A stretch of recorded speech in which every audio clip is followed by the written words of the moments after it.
सुराचितलिङ्गं निर्मलभासितशोभितलिङ्गं जन्मज दुःखविनाशकलिङ्गं तत्प्रणमामि सदा शिवलिङ्गम्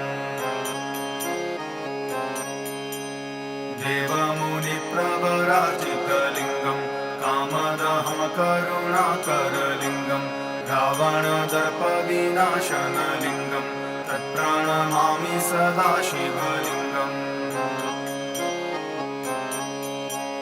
सर्वसुगन्धिसुलेपितलिङ्गं बुद्धिविवर्धनकारणलिङ्गं सिद्धसुरासुरवन्दितलिङ्गं तत्प्रणमामि सदा शिवलिङ्गम् कनकमहामणिभूषितलिङ्गं फणिपतिवेष्टितशोभितलिङ्गं रक्षसु यज्ञविनाश